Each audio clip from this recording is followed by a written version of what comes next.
All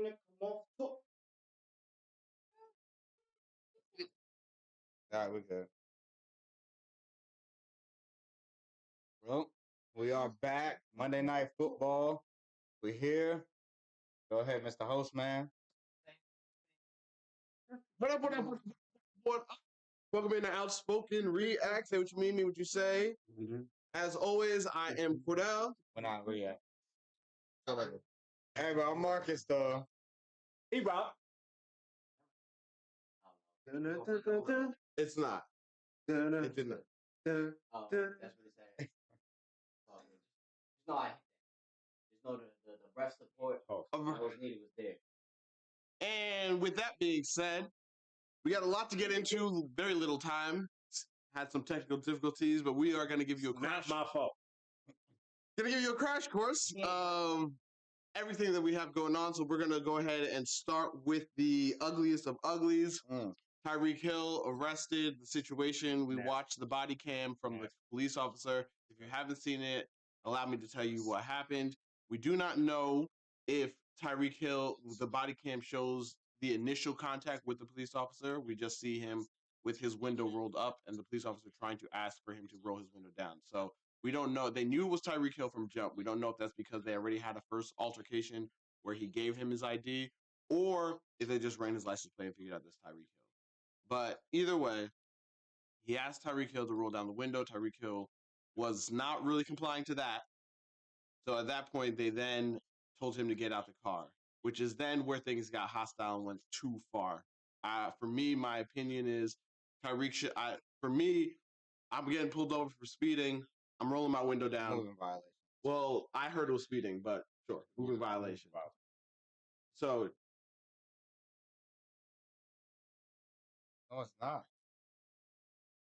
You think that sounds like my computer? Oh man!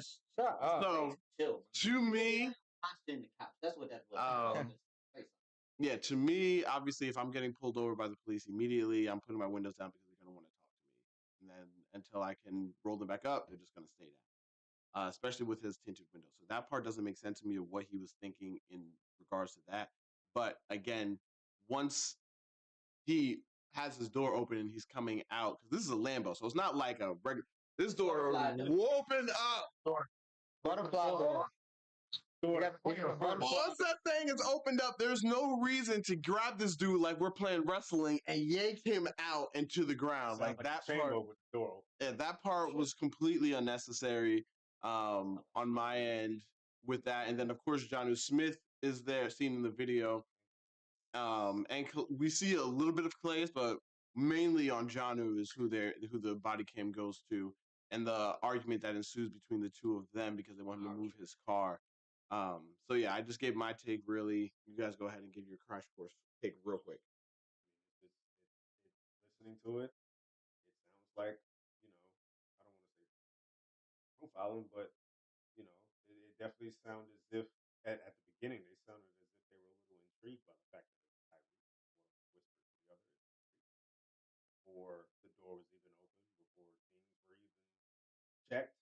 So that tells me, in my opinion, that they probably recognized the car. They probably knew the place. They probably, he's Tyreek Hill. Every cop in the city probably, whether or not they've detained him or not. But it's one of those situations where it's like, man, it definitely escalated a lot further than it should have. It's crazy. You would think that knowing that it's Tyreek Hill would give him the privilege that More patient.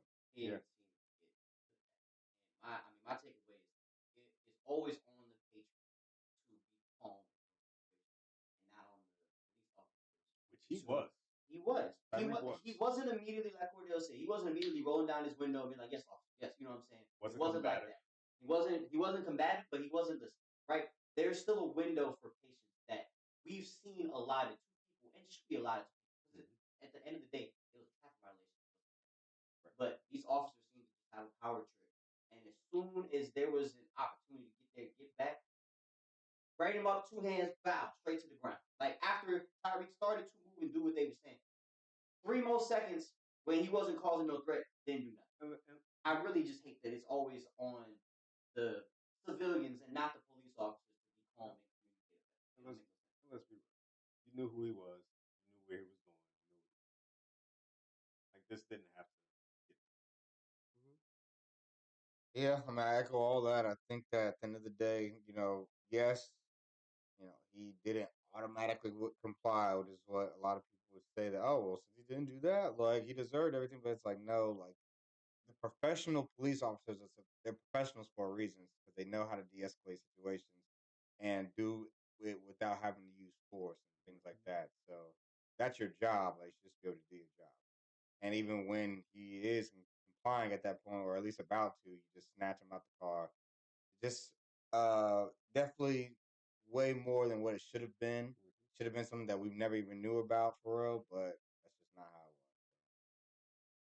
was. With that being said, we're going to go ahead and get into some football. We're going to start with the ugliest of uglies. Well, that was the ugliest of uglies. We're going to move on to the ugliest. And that is these rookie QBs and their performance and their debuts. Who do you guys think was the ugliest of the three? Bo, Caleb, and Jaden. I just gotta go Bo. Not Jaden. Negro, if you don't tell us who. Caleb. The fact that Caleb only threw for 100 yards. I mean, he didn't even throw for 100 yards. I take that back. I'm sorry. He fell 7 yards short. And he had a full arsenal. Everybody was healthy. Everybody was available. Even Keenan played. We don't know how often that's going to happen. Well, Keenan did drop a touchdown. What? Oh, so that's why he didn't have a touchdown? Man. I mean, it's true. We say elite receiver. He didn't catch that one. It was wide open. You tell me he definitely could have had over 100 yards and a passing touchdown. He could have. That's crazy. But I mean, he could have had 105 with a touchdown. But at that particular point would have been a different ballgame. It would have. But at the end of the day, I just felt like I'm gonna put it on Nick because of the fact that he just had the turnovers and Caleb didn't have any turnovers because he won the game. I'm gonna give it to Nick. And my rebuttal to that was the fact that yes, he had the turnovers. He had 4 turnovers in the game, but it only led to 3 points. But still, the one thing that did bother me was the fact that we pointed out was 42 passes. And they were leading. He still only threw 130 yards. Majority, if not all of the first half. So they had no reason to throw the ball. They were not down 2 scores until late in the game when you need to start throwing. Yeah, it was 42 passes. It was way too much for Bo Nix to have, especially in his debut. So Sean Payton needs to acclimate and adapt to knowing that this is not Drew Brees. You need to bring that number down by. And that's how. I mean, it's crazy. Even with the running back, like the Saints running backs were always getting a steady diet of screens and stuff. I would have been better or felt better about it if Bo Nix was. Well, no, they did get a little bit. Jaleel did. Javonte did. Javonte he had 5 catches for 1 yard. But Javonte only had 9 total touches. Yeah, he only had 9 touches. But yeah, Jaleel definitely got more touches. Maybe it's because Sean Payton thinks he's just better than him. I don't know. But that's just kind of how it shook out. Oof. All right. So the next. Don't get it twisted. He still was bad. Yeah, all of them. They were bad. We were just choosing our poison. Worst. So with that being said, let's get into some ugly football, some games that surprised us, some teams that surprised us, some that didn't really surprise us, but still ugly. So we don't go into this category nonetheless. Obviously, Panthers, Giants, expected to be ugly. I do not think anybody. You didn't expect the Panthers and Giants to be ugly? Oh, that's who the Saints played. I thought they were playing an FCS opponent. That's crazy. You disrespectful. My bad. Yeah. Man, community college of the blind or something. So like that. Panthers, Giants. It is kind of crazy. Pick first half and in the second half. Pick on the second pass They down by 30 in the first half. Yeah, they were. Well, 27. 27. It was 30 to 30. I wasn't trying to make this a bashing session. Yeah, I'm getting on the bus at halftime. So Panthers, Giants. Yes, we expected those two, but two more that we didn't think were going to play. I mean, weren't going to play ugly or play as ugly, whichever way you want to put it. Browns and Bengals. Panthers, Browns, Giants, Bengals. Who do you guys think was the ugliest? What was the most expected? Panthers, expected. Giants, Bengals, Browns. Ugliest. Bengals. Who played the ugliest? Bengals. You think the Bengals played the ugliest? Absolutely. Now, because you said because of expectation. But I mean, get what they. We're just gonna say the ugliest is the Giants. What they had going. Yeah, because the Panthers still scored more points than the Giants. The fact that, granted, the Bengals have had such an odd offseason, and they have not really had their nucleus together for a period of time. Because, of course, T did his thing, and DeMar wanted to hold out and stuff like that. But they still went into the game with the healthy Burrow. Chase was there. Gesicki was there. Zach Moss was there. Chase Brown was there. 10 points. 10 points. Patriots got defense. They just traded their best defensive player. They got camaraderie. Well, actually, you know what? Their best defensive player right now is Christian Gonzalez. That's Christian Gonzalez. The bank, Gesicki dropped a touchdown. Within the next couple plays, they fumbled. Hudson, yeah. Right. Then they had that punt that they had dropped. So it was sloppy. Sloppy, a lot of miscues. Right. It's sloppy against arguably the worst roster in the league. Is it though? Yes. Is it? Yes. Yes. Giants, yes. No. Really? No. I do think that the Panthers. I feel as though with what your crowning person was supposed to be in Bryce Young, for him to throw a pick on the first play, that took away all the field. First play of the season. Yeah. Like the Giants players knew. Like Malik Neighbors, when he got off the bus after he got drafted, was mad. He was like, damn, Daniel Jones is my quarterback. He knew it. It's crazy. You can see it in his face. He wasn't excited to be Brian Daboll. He wasn't had nothing to do with Brian Daboll. You feel me? It's tough. But with Bryce, it was like, okay, he's going to progress a little bit. They got Deontay. They had made a couple of weapons, right? They signed the guard for $100 million, right? Yeah. They started retooling it with him. And then you throw it. Can you imagine going through that entire offseason with the Panthers, right? You see Canales was talking him up. You hear it? Seeing a little promise. We didn't see anything though. Right. You seeing a little promise at practice. You see your team make a couple acquisitions here and there. You're like, all right, we're gonna be better than last year. All right. You standing on the sideline. All right, here it is. First play of the game.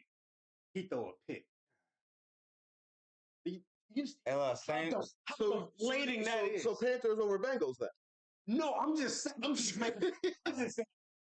Just imagine being on the sideline, getting your hopes up all off season, and then the first play of the season, he throw an interception. Deflating that would feel. Yeah, no. I feel. But I'm going to the bus. If you're looking at it from expectations. Okay, so then So Browns or Bengals? Browns offense. Bengals offense. Bengals offense. No. Bengals offense what? Browns versus Bengals offense. Browns offense still scored 17 points. No. The Bengals offense. With Deshaun Watson specifically, homeboy in the third quarter was like 7 of 17 for 36 yards. And you have, again, not necessarily about the money, but when you have all of that bread, they don't have a contingency plan. They can't get rid of him. They can get rid of him. Joe Burrow. But hold on. But going into both games, did we all not collectively say that we didn't really know what to expect from the Browns offense?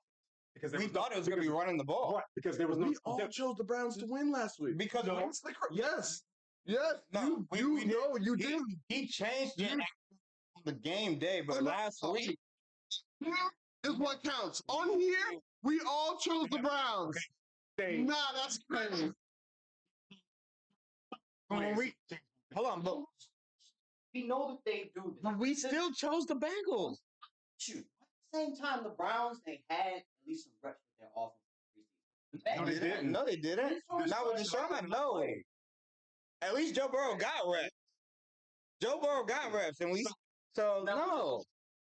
Yeah. Going into that game, the mindset was that we didn't really know what to expect from the Browns offense because we'd never seen this offense without Nick Chubb. So we knew, like, man, they may be able to make a few plays here and there. Season last year. But that's why we picked them. But hold on, there was no Chubb. right? They had injuries on the O-line. Mm-hmm. Your starting quarterback did not have any preseason reps. Mm-hmm. The Bengals were still relatively healthy all the way around. The only thing they were really missing was teeth. Yeah, But they still had enough talent to take the field and beat the Patriots. The Patriots against an offensive line that they were like, bro, we don't even want to put our starting quarterback out here for real. So we just gonna put in Jacoby Brissett. I have more hope for the Bengals. Absolutely. That's kind of maybe that's you can have more hope. Game. Yeah, it's the Bengals. This is more of a name offense for me for Browns. I guess it's more so their season's over. But well, I also no, that's what because he's the one who said it. So no, I also know. I'm so early to say, but even he's saying it's over. I also recognize who these teams lost to.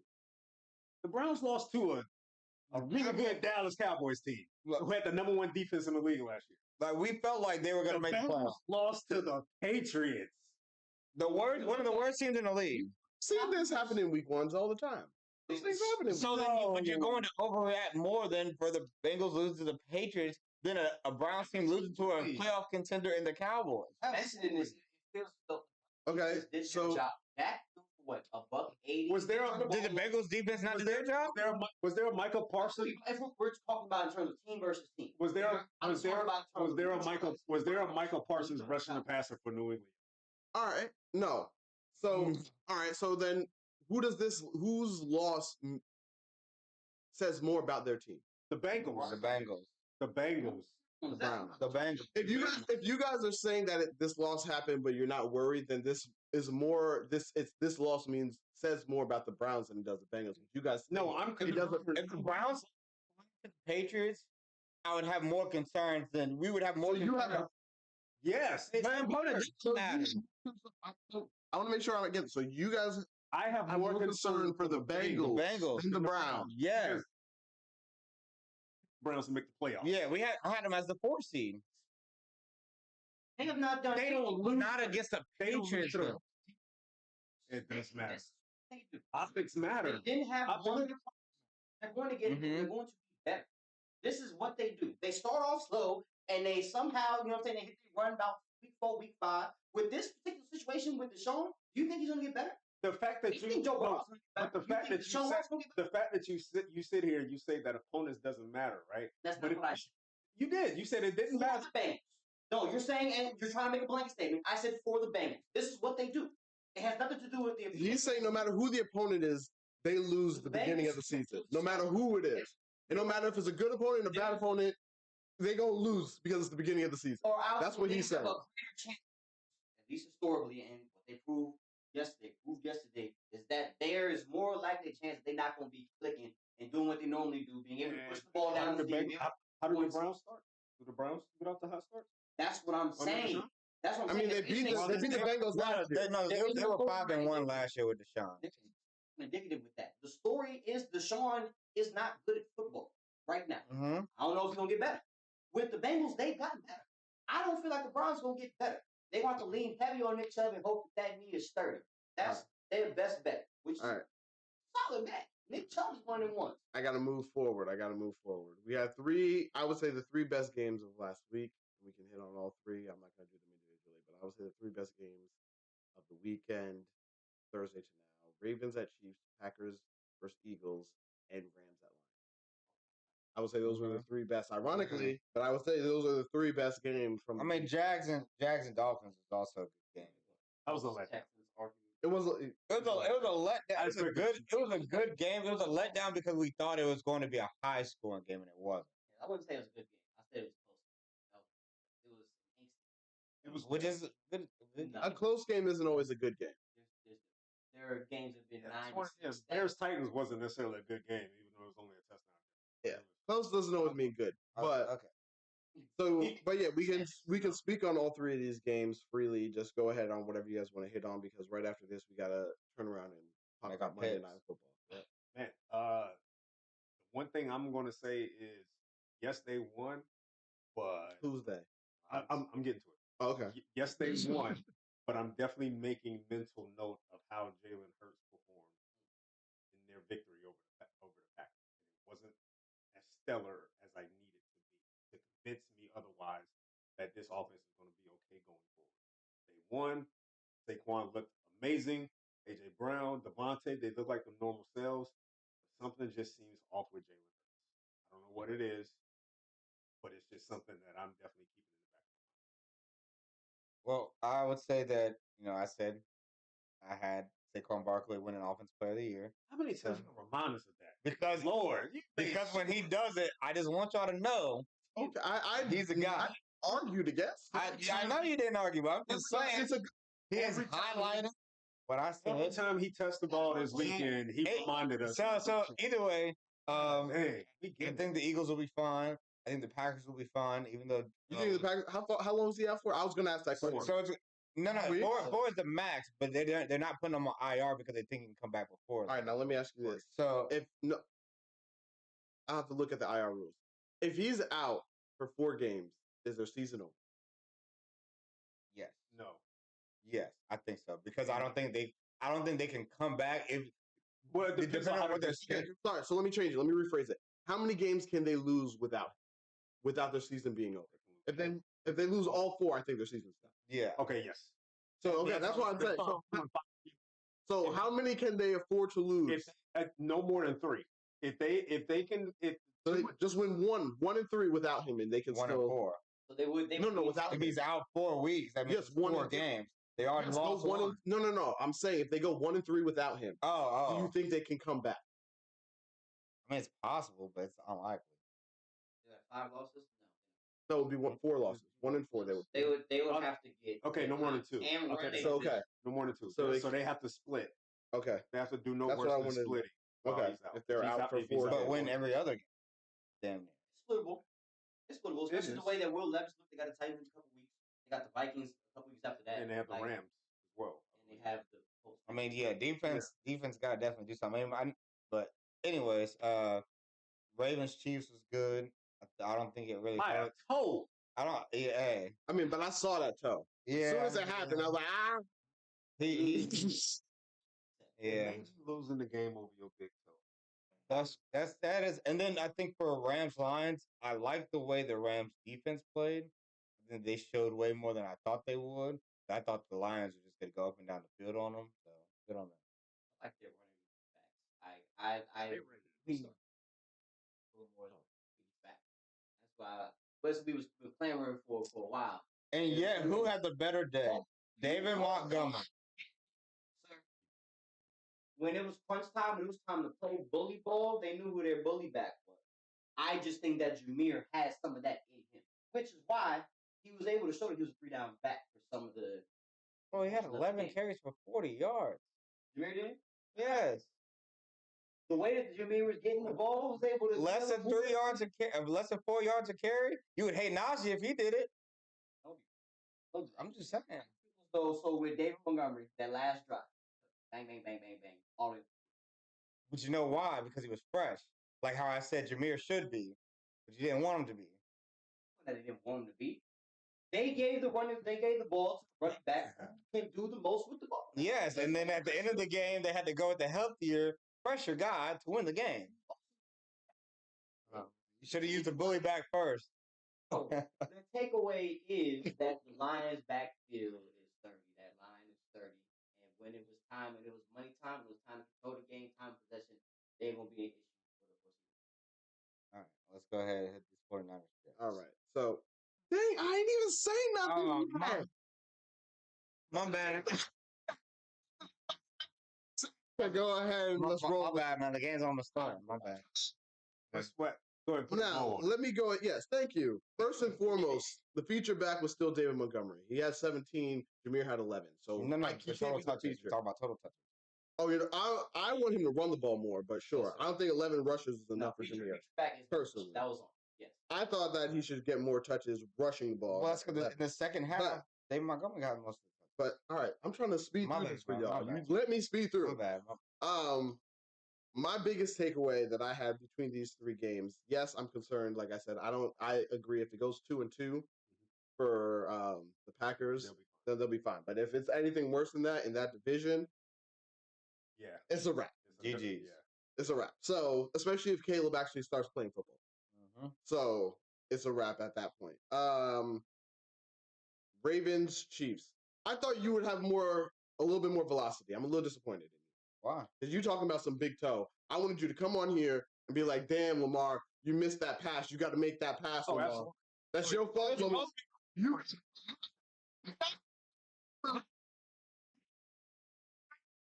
True though, like we put him in the elite category, just like how last year I said Josh didn't make it. Just because I said Josh didn't make that throw, Lamar missed 2 throws. So I give it, yeah, Lamar, he got to make it. He got to make it. For those who are like, nah, Zay Flowers should have sat on that. You should go listen to the presser, because in the presser he says that ball wasn't even going to Zay. He wasn't even targeting Zay, which means he never even saw Zay get open. He was throwing it somewhere completely different and just went by Zay on the way. It was inside the 20 for damn sure. Like, your vision wasn't, you had a clean enough pocket. Yeah. No. Remember, he ran outside. I expect a 2-time MVP to make it. No, yes. You expect elite quarterbacks. You expect those guys to make those. I think it's very big talk by Likely talking about this is the worst we're gonna play all year. We got 17 games to go. That's some big talk, Brody. That's all. I'm gonna leave it at that. That's some big talk. I mean, honestly, they're a team that you could see it. Y'all think they're gonna run the table the rest of the year? That's what I'm saying. But he said that's just because that's the worst that they look doesn't mean that they can't lose a game. It's just saying the slop, but as many penalties and sloppiness they have, they didn't look great. I mean, but every team can sit here and be like, "Hey, yo, this is the worst we gonna play." No, what he meant when he said that. Like he's like, "Yeah, y'all lucky you caught us slipping. That's it. Hit us now because we hate the confidence." No, it's fine to have confidence. Big talk, bro. Sounds good. Big talk. They're a team that can back it up. You win some, you lose some. You know, I wish it would. And I think Lamar said that he still thinks they won. Like there was nothing of humility in them after that. I was like, that's crazy. I would have been that teammate that said, "Look, Dragon foot." Yeah, it's whatever. So, and he could have dragged it. Puka being out. That hurts. It does hurt. It hurts a little bit. However, but Cup is a 1. Yes. I need you to understand. Yes. Super Cup is a 1. Yes. No, he said Puka's the 1. And Cooper's going to be the 2. Puka still looked good when Cooper came back. That makes him the 1. Get out my Fine. Anyways, Cooper Cup. Let's go ahead. I need to see what did Cooper Cup do yesterday? Real quick, Stafford just continues to. Cooper Cup had 14 for 110 and a touchdown. But he got targeted 21 times. Number 1 numbers. Because he had the only person to throw to. No. Because even let's say Puka's there. Okay, it's not 21. It's 16. That's Puka. How many? What are we talking about? It's 16. Oh. Puka got most of the targets. Don't throw out these blanket, maybe. Questions, who got 21 targets? What were you going to say, E-Rob? I was just going to say, how many games did Puka have like that last year where he had almost 20 targets? A lot, actually. With or without Cooper? Without. This is without Puka. We going to see. Well, you going to see. We know. We going to see. All right. Now let's get to Monday night. We're here. Monday Night Football. Who is it? Who's home? The Niners. Niners. I didn't want to mess it up. Jets. Thank you. I didn't know who was home. I didn't put that in the rundown. Jets at Niners. I'm taking the Jets. That's nasty. I was taking the Jets before Christian McCaffrey was out. That's disgusting. I'm not gonna lie to you. I was like, I kept looking at it and I was like, Jets defense gives everybody problems. Why do I think that I think Purdy's an exception to the rule? No. So I was just saying that. I was like, I'm not going to be surprised if they got something up their sleeve, especially because we don't even have a playbook out on the Jets for this year. I'm not going to be surprised if they come out with something and it's going to be a little bit too much for Purdy. And that's no knock on Purdy. That's the Jets defense. Yeah, that's what I'm saying. The 49ers, well, they're getting back to a fumble, but their weakness was at corner last year. It's true. So I'm thinking the weakness on the Jets is CB2. So that means who's covering our youth? In theory. They can't be Sauce. He can't cover everybody. You can go either way in terms of the reps and stuff. Well, to me, what I do in that situation, I leave Sauce 1-on-1 and I roll safety coverage over to the other one. And now it's doubled up. Yeah, that's usually what they do. They'll double up on two. An issue last year when it came to covering tight ends. I think it was the point in the season last year where tight ends were getting targeted more against the Jets. That's more of a linebacker and a safety problem. Yeah, if that's the case. So, I mean, again, this may be a George Kittle game. I mean, it kind of sort of. They're going to have to. They're going to need to lean on their pass catchers in this game. Like I know there's no Christian McCaffrey. The run element is gone. Like you're not surprising.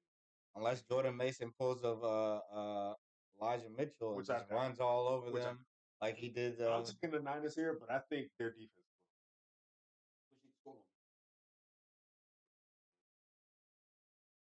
I'll take the under. I'll just put it that way. I'll take the low scoring game. Yeah. Yeah. Honestly, like defensive slugfest. I do think that I did not think the Jets had a chance, but now that McCaffrey's injured, I do think they have a chance. My only issue is I don't know how much continuity the Jets offense has. But I don't think they're going to come out swinging against this 49ers defense. So I think it would be I'll just say like Niners will probably win like 2017 just because they just have the continuity of the same team basically. That sounds so wild, given what the Jets have, to say that they have a chance because the best player on both teams is not playing. I had the Jets. That seems no matter. Wild. I had the Jets whether McCaffrey was. That's something you'll say about a team that doesn't have talent. This is the Jets we're talking about, and you mean to tell me they need McCaffrey to be off the field in order for them to have a chance? Well, I just didn't think that like both defenses are good, and I just don't think that I've not seen the Jets offense with no me what it looks like. Goes through Christian McCaffrey. We've seen what happens when teams lose their identity. It's a wider spectrum. But like, what identity do the Jets even have? I don't know it. That's the mystique. I keep on saying it's going to look very much like the Packers. Breece Hall is going to be Aaron Jones. Garrett Wilson will be Devontae. We will see. That I'm like they're going to recreate what was. The question is, can Garrett Wilson be Devontae? That's the only question. But I need to see it against this defense because Aaron Rodgers against this defense has never been good. Real quick, that's true. Well, that means it's all the same then. Real quick, it looks just like the Packers.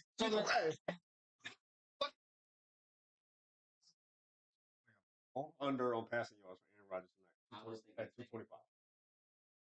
Over. Under. It's over. It's under. It'll be close. I'm saying you get about 238 to 245. Yeah, just say over. Over. Just over. I think it's you got the over. But I just want to, if I'm right, I can be like Marqus. Oh, look, I said it all year. I did it with 238. I can do that now. I got the over. 238 to 245. I got the under. All right. Well, we hope you guys enjoyed. Get ready for the game that's about to come on. We will be back here live Thursday, 7 o'clock on time. No technical difficulties, we promise. Till next time, got the rust off. I am Cordell. Marqus. We were all the time. Be easy, be breezy, and please take it easy. We got no proof.